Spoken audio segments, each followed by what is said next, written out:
So make sure that you're doing that. Okay, so for today, we're starting off at Google Classroom. And we're going to dive into cell respiration for today. So I'm going to do a lecture today, a fairly short lecture, doesn't take the whole hour, on cell respiration. And then tomorrow, we're going to do a lab. So the lab tomorrow is going to be using respiration chambers. And we'll talk more about that after I do notes, okay? What we're going to be doing with that and how we're going to be setting up groupings and options for that, okay? All right, so let's see if anybody's joining us. Yep, Jason's there, okay. Awesome, let me just share my screen with Jason so he can hear us.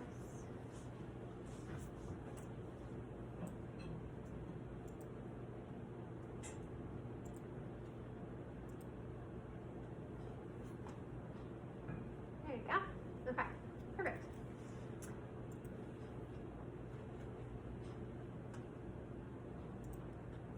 Okay, any questions before we move into today's lesson and talk about the lab that we're going to do tomorrow? Any questions about going virtual, or it's going to be just the same, really, except for it's not going to be face-to-face for 2 weeks and 2 days, okay? So you should be checking Google every day. You guys know how to get in touch with me via texting or emailing if you are unsure of how to do something, okay? But make sure that you are doing an hour a day of AP Biology for every school day that we have so that we can stay on course and keep learning. All right. So let's jump in. You guys should have open your cell respiration notes that looks like that. Okay, so you can fill in the blanks as I go along, or paper copies in the front of the room if you want to do the paper copy. I will post the lessons, so if you have the ability to print off stuff, you may want to do that at home, or everything will be able to be done digitally.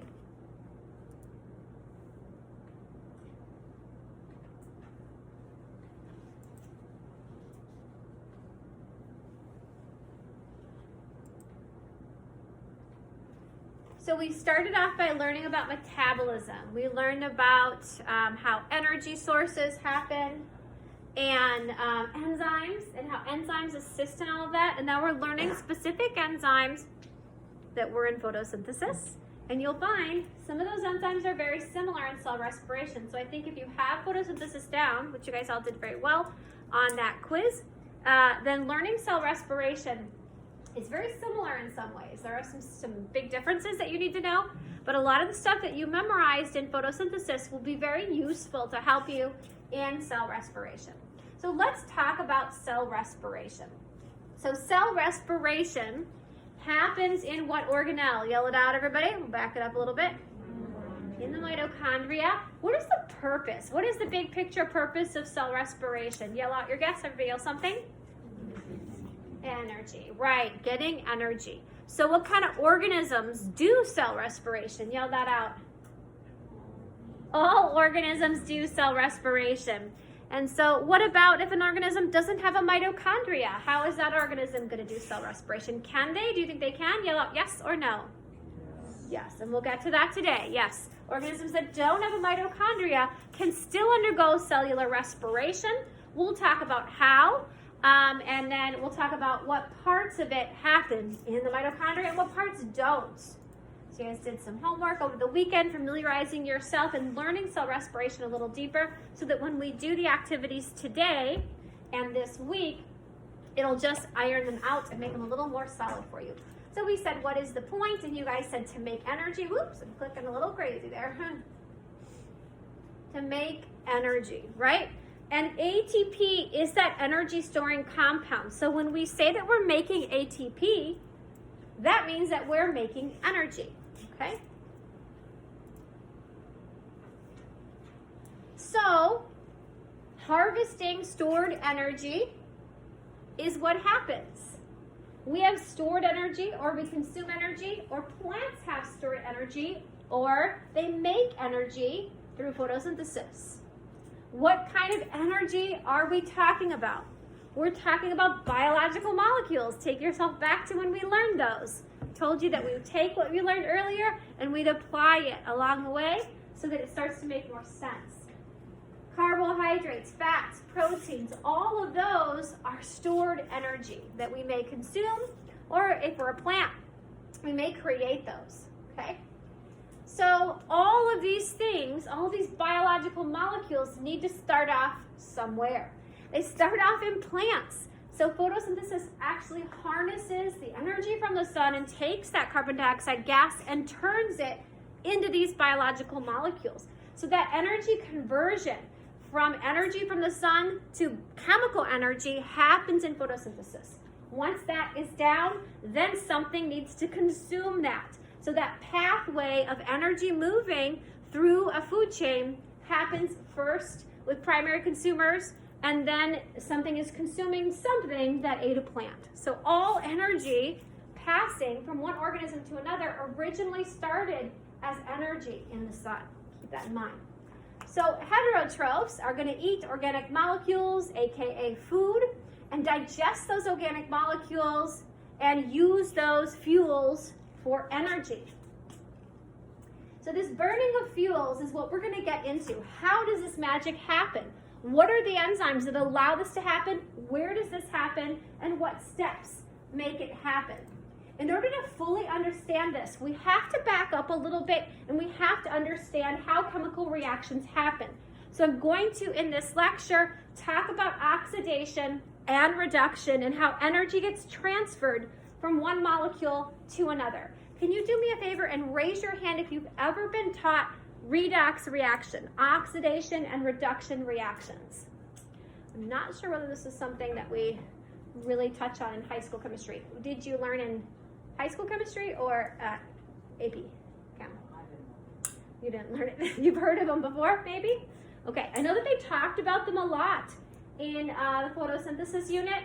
So I thought it would be important to take some time and to make it clearer how this energy transfer is happening, okay? How does that energy get harnessed and moved into and out of ATP and the other energy storing molecules like NADPH? And you're going to learn about another energy storing molecule. Can you guys name another new energy storing molecule that you learned about? Remember what that one's called? What letter does it start with, maybe?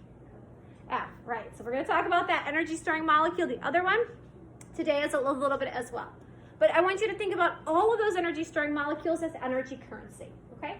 So they hold on to energy or they release energy. How do they do that? You're probably wondering. I hope you're wondering at least. Well, the whole overall reaction of cell respiration you need to know. So we need to always start with a hydrocarbon molecule. In first year biology or in high school biology, we memorize that as glucose, okay? So we need to start off with a really big molecule that stores a lot of energy. And in order to break up that molecule, we need to oxidize it. We need to add that oxygen to it, and that oxidation of hydrocarbons is called a combustion reaction. Raise your hand if you remember learning that in chemistry. Combustion reactions, I know that was towards the end of the year, and you're probably in quarantine, but combustion reactions are any hydrocarbon and oxygen, and when they come together, they always give out the same two byproducts. No matter whether you're burning wood or you're burning fuel in a car, the same things come out. What are those two things that come out of a combustion reaction? Water and carbon dioxide. So that means what comes out of a combustion reaction is the same thing coming out of your mouth, is the same thing that comes out of the tailpipe of a car, right? The same thing that comes out of combusting anything are the same two products, okay? So let's think about that for a second. When you exhale on a freezing cold day, you can see how far your breath goes, right? What are you seeing? You're seeing water vapor. How do you know that's water vapor and not carbon dioxide? Anybody know? You can't see carbon dioxide, right? Why can you see water vapor when it's freezing outside?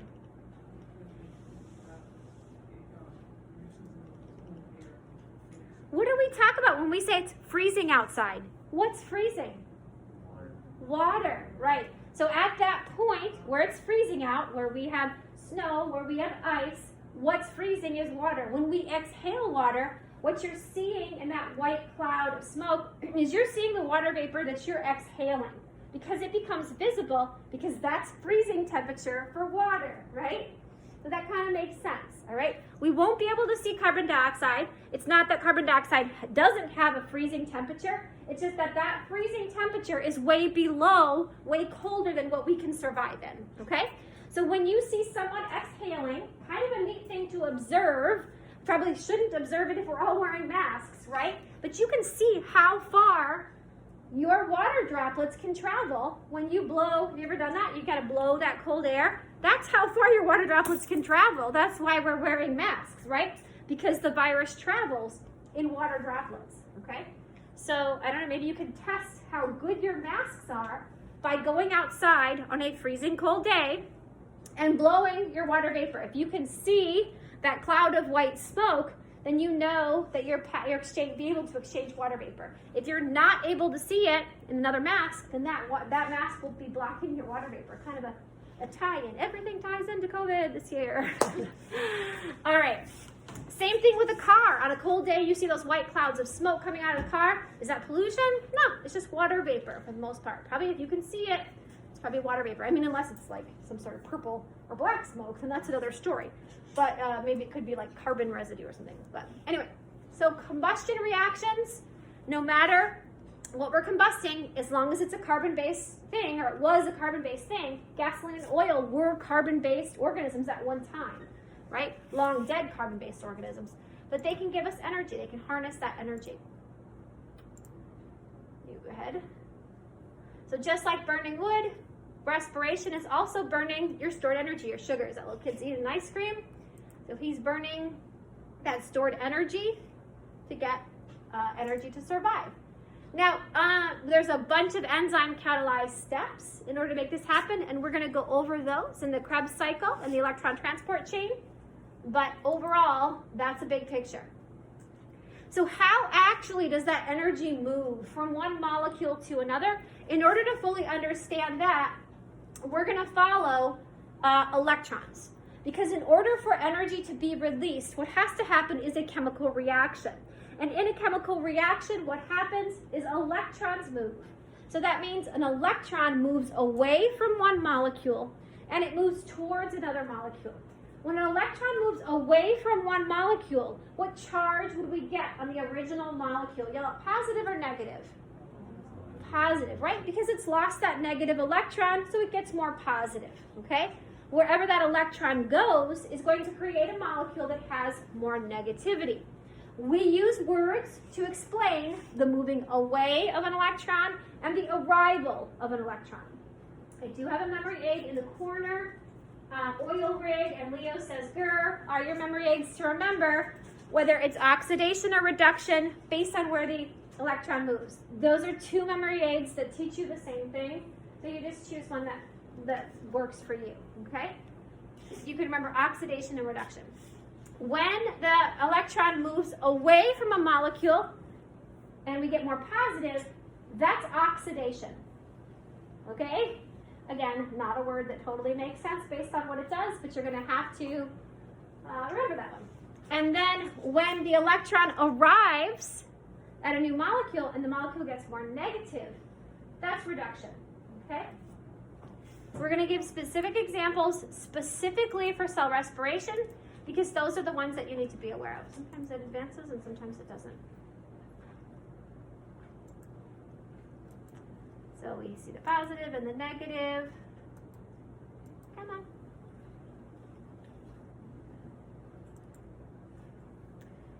Okay. So in order to follow the electrons, we're going to follow the hydrogens in this chemical reaction. If we follow the hydrogens are the carriers of the electrons. Okay? So as we watch this chemical reaction of cell respiration where we have glucose, a very big molecule, and the hydrogen is moving from that C6H12O6. It's leaving that glucose molecule. So now we just have carbon. And we have oxygen left. So we have carbon dioxide. So this, oh, it doesn't let me point. I'm going to do it this way, just real quickly, so I can point. It's too tiny. So this glucose molecule right here, the oxygen is leaving, and the hydrogen is leaving, and it's going to the water. So we have this carbon and this oxygen no longer being glucose.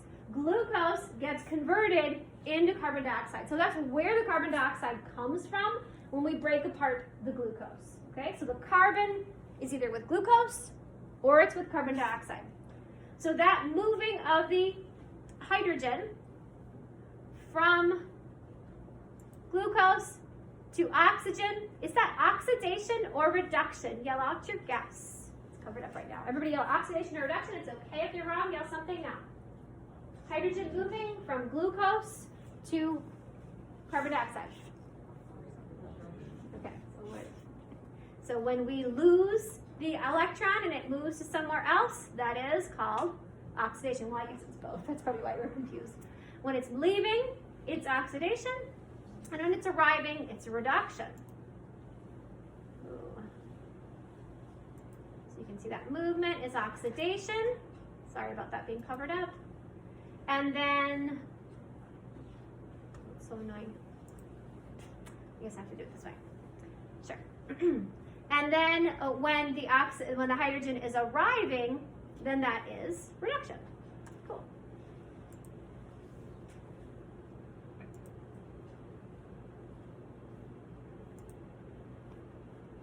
Do it again.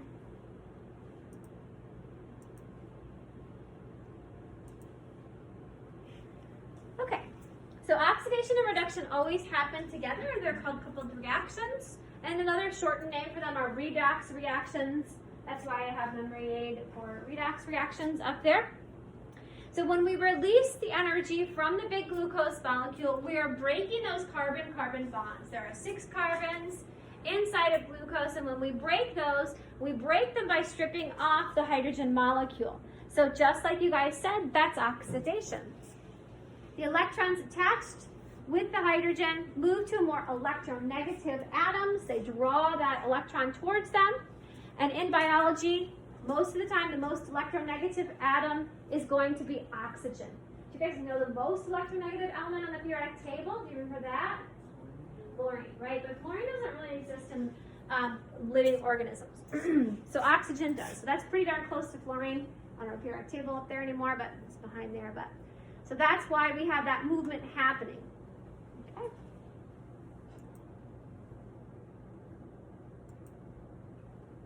So in general, to summarize, when we have oxidation happening, what we see happening is we see the adding of the oxygen or the removing of the hydrogen.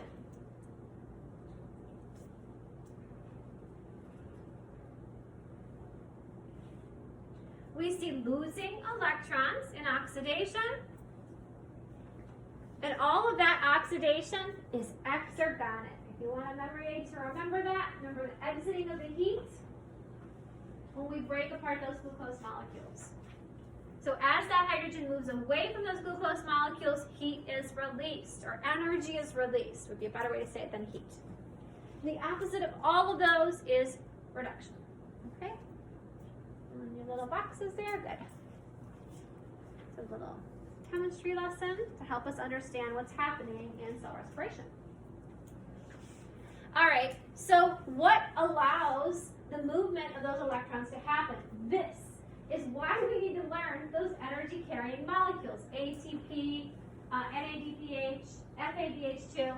All of those are going to be carrying those hydrogen molecules and allowing that to happen. So that's why we need to memorize NADH and FADH2. They're moving that hydrogen. We're going to talk about an enzyme that pumps to create ATP in just a sec. Okay, so we will get to the ATP energy-carrying molecule in just a sec.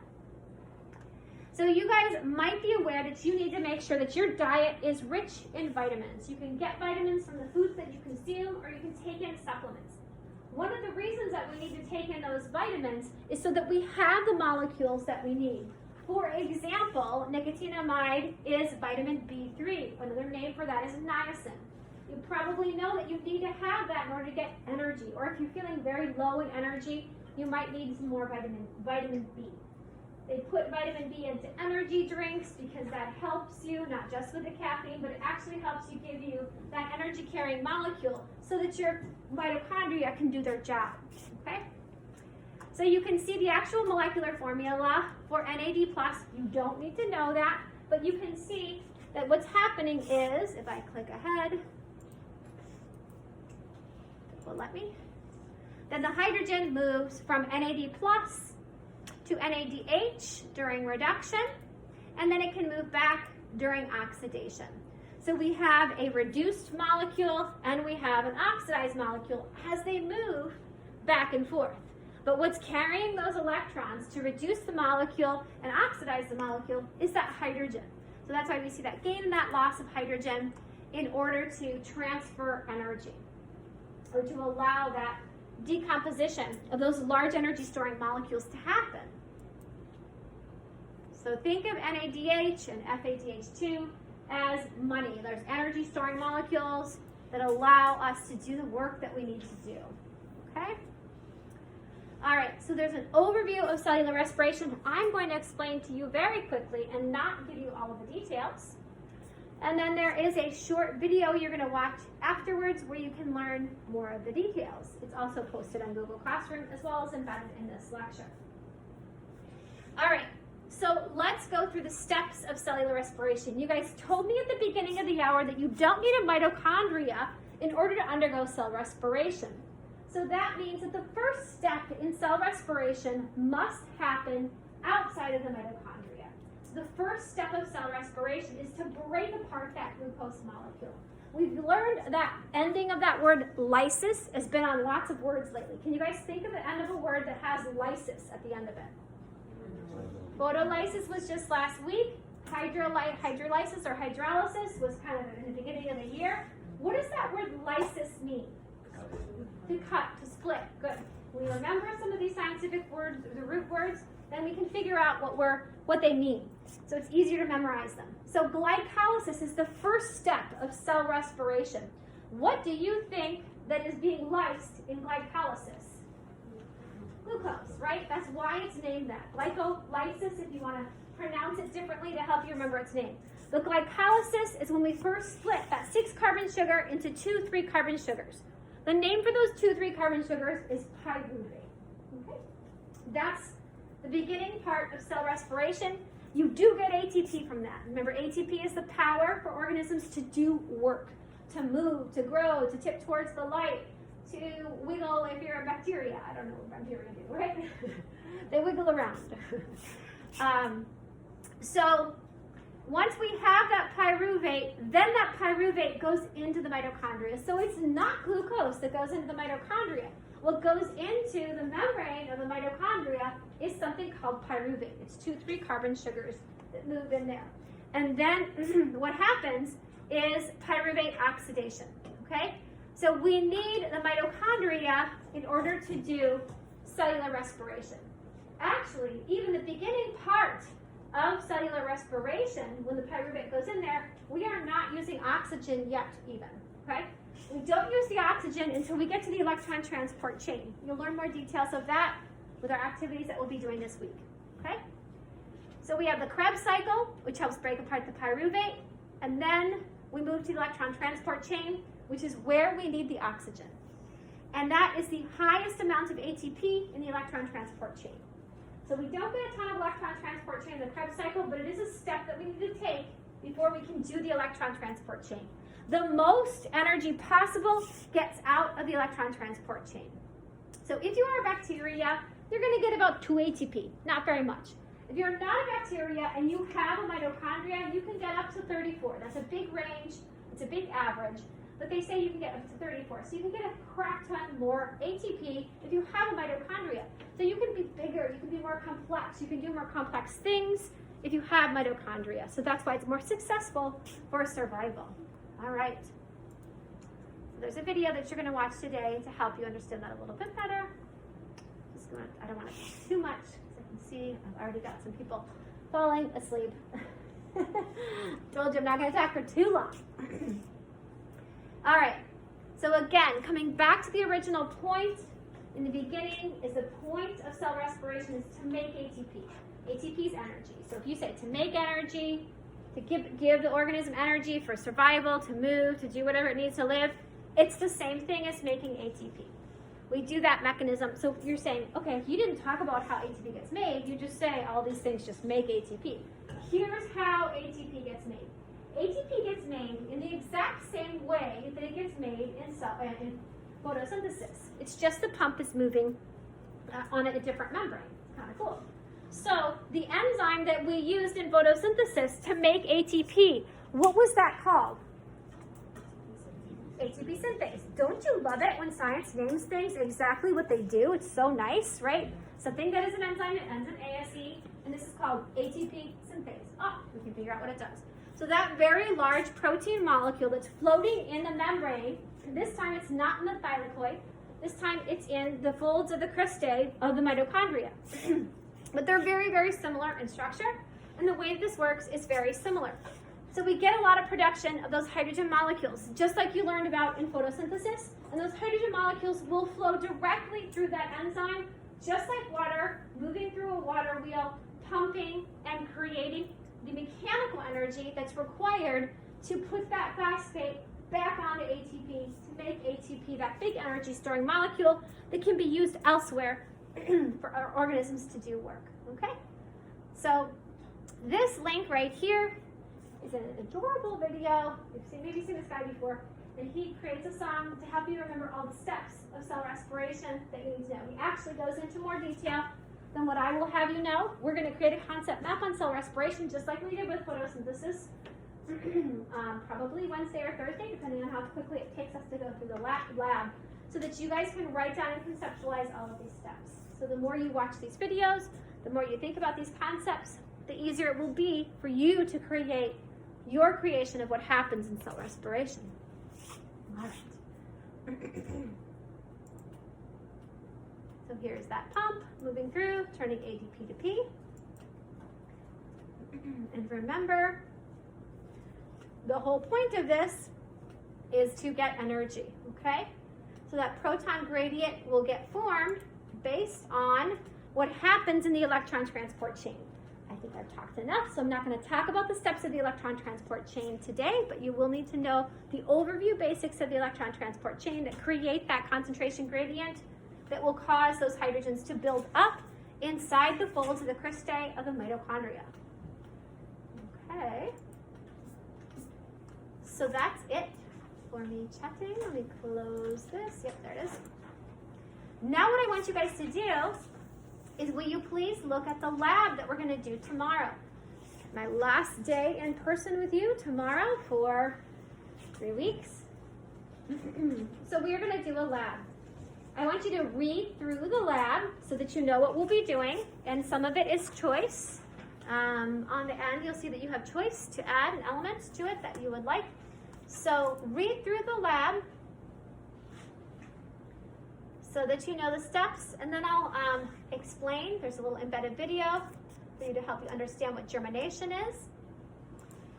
And then you're going to also need to open up, not that, boop. On Google Classroom, there are pre-lab questions, which I did not photocopy. They're on the copier down in the copy room, so if you wanted me to go grab those, I can. Or you can just open it up and make a copy for yourself and type in your answers. There are 6 pre-lab questions that I would like you to answer after reading through the lab. We're going to go over those and discuss those, and I'm going to explain the lab setup, and then we're going to make sure that you're organized into your groups, okay? We're going to use the same groups, same lab groups that we used before. If need be, we can increase the size of those lab groups. And we are obviously inviting all of the virtual students to join us tomorrow via Zoom, or they can FaceTime with you because that'll be a little more close up to what you're actually doing in your group. You can give them the choice. So while you guys are reading through the lab and doing your pre-lab questions, if you would like to change groups or if you'd like to make your groups bigger, we can do that. We can make groups of like 5 or 6 instead of maybe if you have a group of 3. I can't remember. I'm going to try and remember who was in our lab groups before. And if we need to make adjustments, then we will. And if you are in that group, I'm going to ask you to send an email to your other group members that might be virtual to invite them to join you. Remember that if the virtual students do not join you, they do not get credit for the lab, and they're going to need to do it on their own, okay? So make sure that if they're invited, they have the ability to sort of help. Because we are going to do a CER on this lab after we see our results tomorrow. Then you're going to, as a team, create a CER to explain what you saw, okay? That is the big picture. Read through the lab and answer those pre-lab questions, and then we'll discuss at the end of the hour.